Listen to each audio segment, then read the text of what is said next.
नमस्कार। सुनो कहानी श्रृंखला के अंतर्गत प्रस्तुत है कहानी विध्वंस, जिसके लेखक हैं मुंशी प्रेमचंद जी। जिला बनारस में बीरा नाम का एक गांव है। वहां एक विधवा वृद्धा संतानहीन गोंडिन रहती थी, जिसका भुनगी नाम था।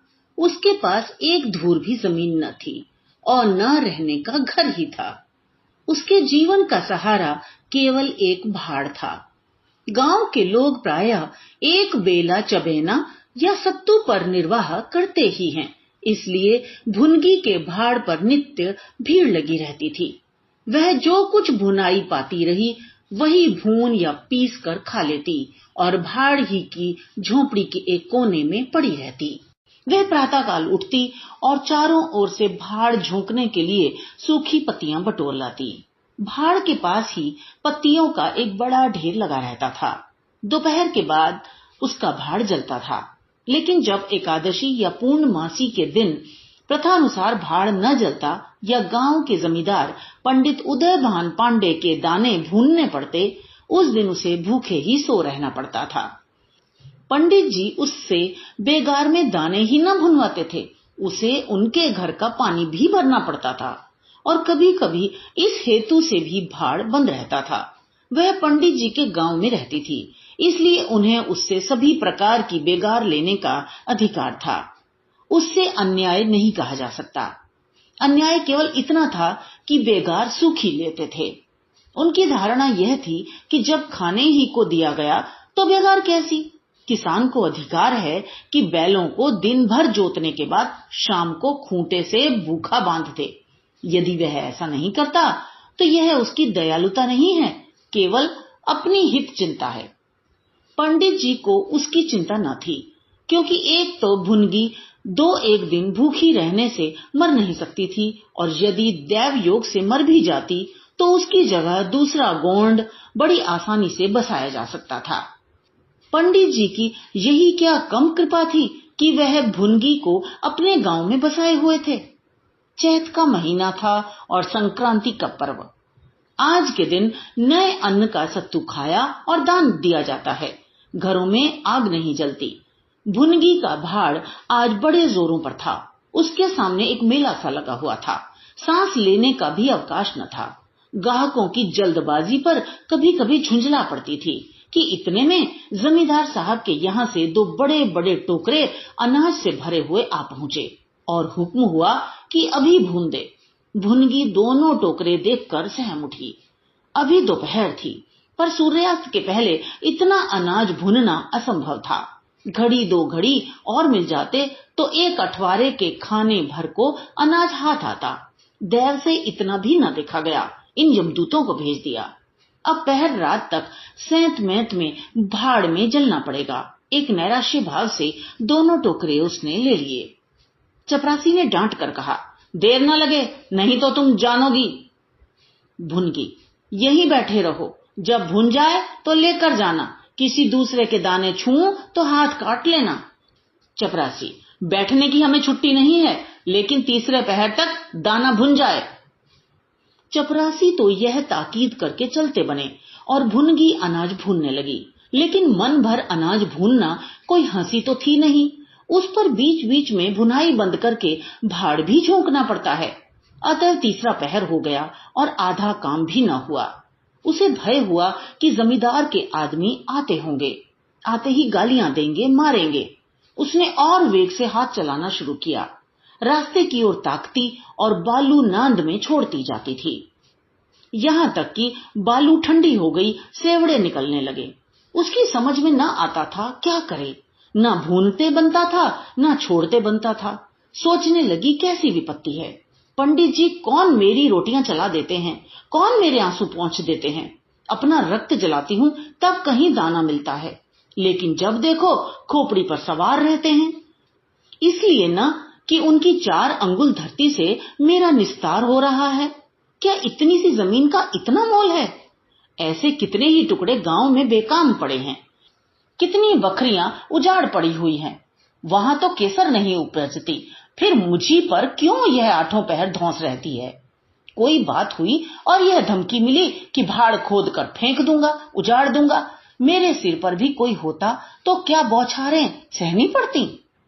वह इन्हीं कुत्सित विचारों में पड़ी हुई थी कि दोनों चपरासियों ने आकर कर्कश स्वर में कहा, क्यों री, दाने भुन गए? भुनगी ने निडर होकर कहा, भून तो रही हूं, देखते नहीं हो? चपरासी, सारा दिन बीत गया और तुमसे इतना अनाज ना भूना गया? यह तू दाना भून रही है कि उसे चौपट कर रही है? यह तो बिल्कुल सेवड़े हैं, इनका सत्तू कैसे बनेगा? हमारा सत्यानाश कर दिया। देख तो आज महाराज तेरी क्या गति करते हैं। परिणाम ये हुआ कि उसी रात को भाड़ खोद डाला गया और वह अभागिनी विधवा निरावलंब हो गई। भुनगी को अब रोटियों का कोई सहारा न रहा। गांव वालों को भी भाड़ के विध्वंस हो जाने से बहुत कष्ट होने लगा। कितने ही घरों में दोपहर को दाना ही न मयस्सर होता। लोगों ने जाकर पंडित जी से कहा कि बुढ़िया को भाड़ जलाने की आज्ञा दे दीजिए, लेकिन पंडित जी ने कुछ ध्यान न दिया। वे अब अपना रोब न घटा सकते थे। बुढ़िया से उसके कुछ शुभ चिंतकों ने अनुरोध किया कि जाकर किसी दूसरे गांव में क्यों नहीं बस जाती, लेकिन उसका हृदय इस प्रस्ताव को स्वीकार न करता। इस गांव में उसने अपने अदिन के 50 वर्ष काटे थे। यहाँ के एक एक पेड़ पत्ते से उससे प्रेम हो गया था। जीवन के सुख दुख इसी गांव में भोगे थे। अब अंतिम समय वह इसे कैसे त्याग दे? यह कल्पना ही उसे संकटमय जान पड़ती थी। दूसरे गांव के सुख से यहाँ का दुख भी प्यारा था। इस प्रकार एक पूरा महीना गुजर गया। प्रातःकाल था। पंडित उदयभान अपने 2-3 चपरासियों को लिए लगान वसूल करने जा रहे थे। कारिंदों पर उन्हें विश्वास न था।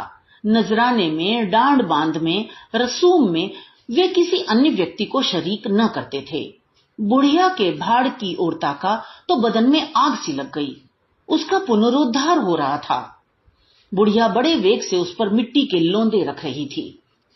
कदाचित उसने कुछ रात रहते ही काम में हाथ लगा दिया था और सूर्योदय से पहले ही उसे समाप्त कर देना चाहती थी। उसे लेश मात्र भी शंका न थी कि मैं जमींदार के विरुद्ध कोई काम कर रही हूं। क्रोध इतना चिरजीवी हो सकता है, इसका समाधान भी उसके मन में न था। एक प्रतिभाशाली पुरुष किसी दीन अबला से इतना कीना रख सकता है, उसे उसका ध्यान भी न था। वह स्वभावतः मानव चरित्र को इससे कहीं ऊंचा समझती थी। लेकिन हाँ, हतभागिनी, तूने धूप में ही बाल सफेद किए। सहसा उदयभान ने गरज कर कहा, किसके हुक्म से? भुनगी ने हक बकाकर देखा तो सामने जमींदार महोदय खड़े हैं।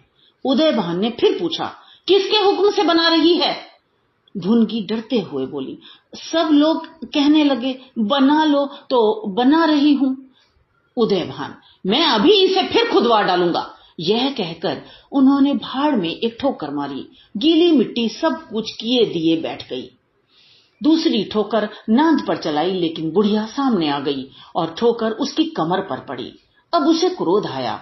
कमर सहलाते हुए बोली, महाराज, तुम्हें आदमी का डर नहीं है तो भगवान का डर तो होना चाहिए।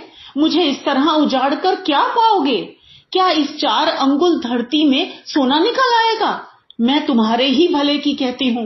दीन की हाय मत लो, मेरा रुआं दुखी मत करो। उदयभान, अब तो यहाँ फिर भाड़ न बनाएगी? भुनगी, भाड़ न बनाऊंगी तो खाऊंगी क्या? उदयभान, तेरे पेट का हमने ठेका नहीं लिया है। भुनगी, टहल तो तुम्हारी करती हूँ, खाने कहाँ जाऊं? उदयभान, गांव में रहोगी तो टहल करनी पड़ेगी। भुनगी, टहल तो तभी करूंगी जब भाड़ बनाऊंगी। गांव में रहने के नाते टहल नहीं कर सकती। उदयभान, तो छोड़कर निकल जा। भुनगी, क्यों छोड़कर निकल जाऊं? 12 साल खेत जोतने से आसामी काश्तकार हो जाता है। मैं तो इस झोंपड़े में बूढ़ी हो गई। मेरे सास ससुर और मेरे बाप दादे इसी झोंपड़ी में रहे। अब इसे यमराज को छोड़कर और कोई मुझसे नहीं ले सकता। उदयभान, अच्छा, तो अब कानून भी बिगाड़ने लगी? हाथ पैर पड़ती तो चाहे मैं रहने भी देता, लेकिन अब तुझे निकाल कर ही दम लूंगा। चपरासियों से बोले, अभी जाकर उसके पत्तियों के ढेर में आग लगा दो, देखें कैसे भाड़ बनता है। एक क्षण में हाहाकार मच गया। ज्वाला शिखर आकाश से बातें करने लगा। उसकी लपटें किसी उन्मत्त की भांति इधर उधर दौड़ने लगी।